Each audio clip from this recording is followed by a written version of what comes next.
Hello hi welcome to miracle life with Rekha Shri channel. இன்றைக்கி நம்ம இந்த வீடியோவில் ப்ரெக்னெண்ட்டாக இருக்கும்போது நம்மளோட வயிறு சின்னதாக இருக்குது அப்படின்னா குழந்தையோட வளர்ச்சி சரியாக இல்லையா, குழந்தையோட எடை குறைவாக இருக்குதா, இப்படிங்கிற நிறைய டவுட் இருக்குது.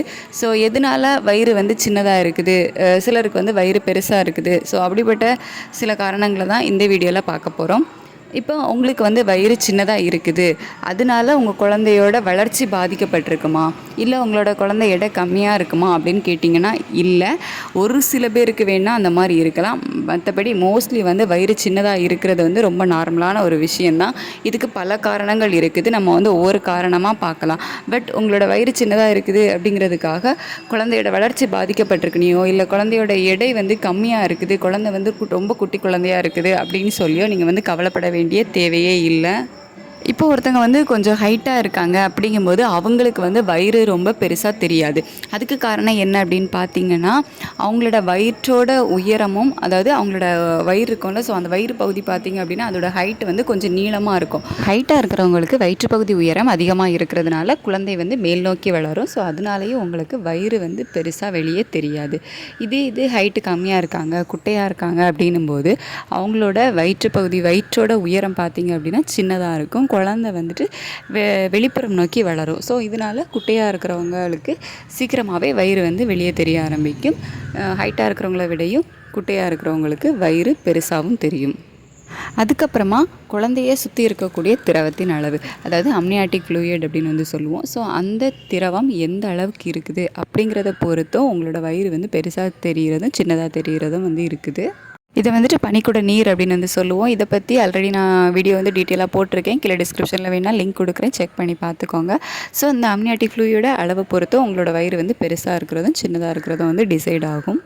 நெக்ஸ்ட் உங்களுக்கு இதான் ஃபஸ்ட் ப்ரெக்னென்சி அப்படிங்கும்போது கண்டிப்பாக வயிறு சின்னதாக தெரியும். சில பேருக்கு பெருசாக தெரியும், பட் சில பேருக்கு சின்னதாக தெரியுது. அப்படிங்கும்போது அவங்களோட வயிற்றில் பார்த்திங்க அப்படின்னா எக்ஸ்ட்ரா சதைகள், எக்ஸ்ட்ரா ஃபேட் இந்த மாதிரிலாம் ரொம்ப இருக்காது. உங்களுக்கு வயிற்றுக்குள்ளே ஸ்பேஸ் எல்லாம் இருக்கும். ஸோ குழந்தைங்க உங்கள் வயிற்றுக்குள்ளேயே வளர ஆரம்பிச்சிடுவாங்க. இப்போ குழந்தையோட எடை அதிகமாக இருந்தாலுமே வயிறு ரொம்ப பெருசாக வெளியே தெரியாது. நீங்கள் எப்போவுமே அடுத்தவங்க கூட கம்பேர் பண்ணுறத ஃபஸ்ட்டு நிப்பாட்டுங்க. இப்போது என் கூட இன்னொருத்தவங்க ப்ரெக்னெண்ட்டாக இருக்காங்க, அவங்களுக்கு ஃபஸ்ட் ப்ரெக்னென்சி தானே, அவங்களுக்கு வயிறு பெருசாக இருக்குது அப்படின்னு நீங்கள் சொன்னீங்க அப்படின்னா அது ஒவ்வொருத்தங்களோட உடம்பு வாக்கை பொறுத்து. சிலரோட உடம்பு வாக்குக்கு உடனே வயிறு பெருசாக வெளியே தெரிய ஆரம்பிச்சிடும், சிலருக்கு தெரியாது. இது எல்லாமே அவங்களோட உடம்பு வாக்கை பொறுத்து இருக்குது. ஃபஸ்ட் ப்ரெக்னென்சியை விடையும் செகண்ட் ப்ரெக்னென்சியில் பார்த்திங்க அப்படின்னா சீக்கிரமாகவே வயிறு வெளியே தெரியும். ஏன்னா உங்களோட ஃபஸ்ட் ப்ரெக்னென்சியில் வயிற்றுக்குள்ளே எக்ஸ்ட்ரா சதைகள், எக்ஸ்ட்ரா ஃபேட் எல்லாமே கொஞ்சம் உருவாகியிருக்கும். ஸோ இதனால் வயிறுலேயும் பார்த்திங்க அப்படின்னா ஸ்பேஸ் நிறைய இருக்கும். ஏற்கனவே உங்களோட சதைகள் எல்லாமே லூஸாக இருக்கும். ஸோ அந்த மாதிரி டைமில் உங்களோட செகண்ட் ப்ரெக்னென்சியில் குழந்தை ஈஸியாக வெளிப்புறம் நோக்கி வளர ஆரம்பிச்சிடும். ஸோ ஃபஸ்ட் ப்ரெக்னென்சியை விட செகண்ட் ப்ரெக்னென்சியில் ஈஸியாகவே சீக்கிரமாகவும் வயிறு தெரிய ஆரம்பிக்கும். நெக்ஸ்ட் குழந்தையோட பொசிஷன். குழந்தை எப்படி இருக்காங்க, அதாவது குழந்தை அப்பப்போ பார்த்திங்க அப்படின்னா மாறிக்கிட்டே இருப்பாங்க. அதுவும் செகண்ட் ட்ரைம்ஸ்டர்லலாம் அடிக்கடி அவங்க ஒருக்கா பார்த்திங்க அப்படின்னா சைடில் இருப்பாங்க, சில நேரம் மேல் நோக்கி இருப்பாங்க, சில நேரம் கீழ் நோக்கி இருப்பாங்க. ஸோ அந்த மாதிரி அவங்களோட பொசிஷன் மாறிக்கிட்டே இருக்கும். டெலிவரி டைமில் குழந்தையோட தலை கீழ் நோக்கி இருக்கும். ஸோ இந்த மாதிரி குழந்தையோட பொசிஷன் பொறுத்தும் உங்களோட வயிறோட சைஸ் மாறுபடும். குழந்தை கர்ப்பையில் பதிஞ்சு வளர ஆரம்பிக்கும். ஸோ இப்படி குழந்தை ஒரு இடத்துல பொருந்தி வளர ஆரம்பிக்கும் போது குழந்தை எந்த திசையை நோக்கி வளருது அப்படிங்கிறது இருக்குது. இப்போ குழந்தை பெருசாக நம்ம குடல் கர்ப்பப்பைக்கு அருகில் இருக்குது. அப்படிங்கும்போது குழந்தை மேல் நோக்கி வளர முடியாது, வெளிப்புறம் நோக்கி வளர ஆரம்பிக்கும். ஸோ அந்த மாதிரி டைமில் சீக்கிரமாகவே வயிறு பெருசாக தெரியும். இந்த மாதிரி நீங்கள் ப்ரெக்னெண்ட்டாக இருக்கும்போது அவங்க வயிற்றுக்குள்ளேயும் நிறைய சேஞ்சஸ் நடக்கும். ஸோ இந்த மாதிரி ஒவ்வொரு ரீசன்னால் குழந்தை வெளிப்புறம் நோக்கி வளருதா, மேல் நோக்கி வளருதா, இல்லை கீழ் நோக்கி வளருதா அப்படிங்கிறத பொறுத்து இந்த வயிற்றோட சைஸ் மாறுறது. சில பேருக்கு பார்த்திங்க அப்படின்னா மேல் வயிறு, சில பேருக்கு அடி வயிறு அப்படின்லாம் நம்ம சொல்லுவோம். ஸோ மேல் வயிறுங்கும்போது குழந்தை பார்த்திங்க அப்படின்னா நம்ம மார்பகத்துக்கு பக்கத்துலேயே நம்மளோட வயிறு பெருசாகும்.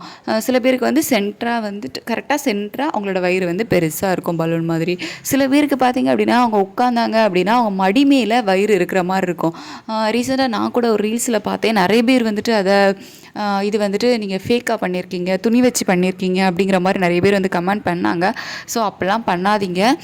ஏன்னா அவங்க வந்து நிஜமாகவே ப்ரெக்னெண்ட்டாக இருக்காங்க அப்படிங்கும்போது அவங்க இதெல்லாம் நினச்சி இந்த மாதிரி கமெண்ட்லாம் பார்க்கும்போது ரொம்பவே ஃபீல் பண்ணுவாங்க. என்னடா இப்படி சொல்கிறாங்க அப்படிங்கிற மாதிரி.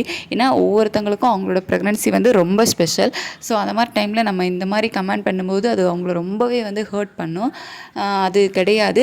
அந்த சிஸ்டர் வந்து உண்மையாக தான் வந்து ப்ரெக்னெண்ட்டாக இருந்தாங்க. அவங்களுக்கு பார்த்திங்க அப்படின்னா ரொம்பவே அடிவயிறு, அவங்களோட வயிறு வந்து ரொம்ப தாழ்ந்திருக்கும். அவங்க உட்காரும்போது அவங்க மடி மேலே அந்த வயிறு வந்து உட்காந்துருக்கும். ஸோ அந்த மாதிரி இருக்கும். ஸோ இது எல்லாமே பேபி என்ன பொசிஷனில் வளர்கிறாங்க ஸோ அப்படிங்கிறத பொறுத்து தான், நம்மளோட உடம்பு வாக்க பொறுத்து தான். வயிறு வந்து பெருசாக இருக்கிறதும் சின்னதாக இருக்கிறதும் உங்களோட குழந்தையோட எடையை வந்து கணக்கிடவே செய்யாதீங்க.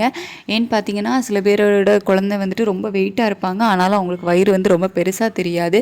சில பேருக்கு குழந்தையோட எடை வந்து கம்மியாக இருக்கும், ஆனால் வந்து வயிறு பெருசாக தெரியும். ஸோ இது வந்துட்டு அம்னியாட்டிக் ஃப்ளூயிட் அதோட லெவல் வந்து அதிகமாக இருக்குது. ஸோ அந்த மாதிரி பல ரீசன்ஸ்னால இருக்கலாம். யாருக்குமே எப்போவுமே அவங்களோட குழந்தையோட எடை இல்லை வளர்ச்சி சரியாக இல்லை, அதனால வயிறு வந்து சின்னதாக தெரியுது, இவங்களோட குழந்தை சூப்பராக இருக்காங்க, ரொம்ப பெருசாக இருக்காங்க, அதனால வயிறு ரொம்ப பெருசாக தெரியுது அப்படிங்கிறதெல்லாம் கிடையவே கிடையாது.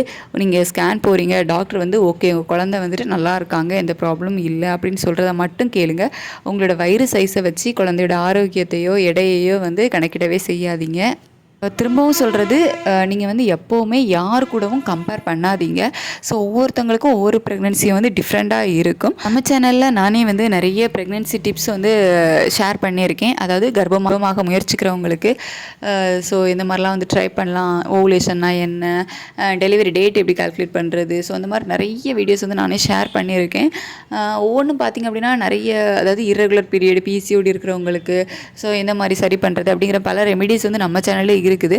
ஸோ இது எல்லாமே எல்லாருக்கும் ஒர்க் அவுட் ஆகும் அப்படிங்கிறது வந்து கிடையாது. சில பேருக்கு ஒர்க் அவுட் ஆகும், சில பேருக்கு வந்து ஒர்க் அவுட் ஆகாமல் இருக்கும். இது எல்லாமே பார்த்திங்க அப்படின்னா அவங்களோட உடம்பு வாக்கு, அவங்களுக்கு உடம்புக்கு ஒத்துக்கிச்சு, ஓகே உங்கள் உடம்பு வந்து அதுக்கு சப்போர்ட் ஆகுது, உங்களுக்கு சரியாயிடுச்சு அப்படின்னா வந்து ஓகே, இல்லை அப்படின்னா நம்ம வந்து வேறு ட்ரை பண்ணி பார்க்கணும். ஸோ அந்த மாதிரி ஏதாவது ஒன்று நம்ம வந்து முயற்சி பண்ணிக்கிட்டே தான் இருக்கணும். முயற்சி பண்ணாமல் இருந்தால் தான் தப்பு. ஸோ முயற்சி பண்ணுறதுல என்றைக்குமே வந்து தப்பே கிடையாது. ஏதாவது ஒரு இடத்துல கண்டிப்பாக நமக்கு வந்து கிளிக் ஆகும். ஸோ யாருமே வந்து குழந்தை இல்லை அப்படின்னு சொல்லி மனசை தளர விட்டுறவும் செய்யாதீங்க. எப்பவும் அடுத்தவங்க கூட கம்பேர் பண்ணவும் செய்யாதீங்க.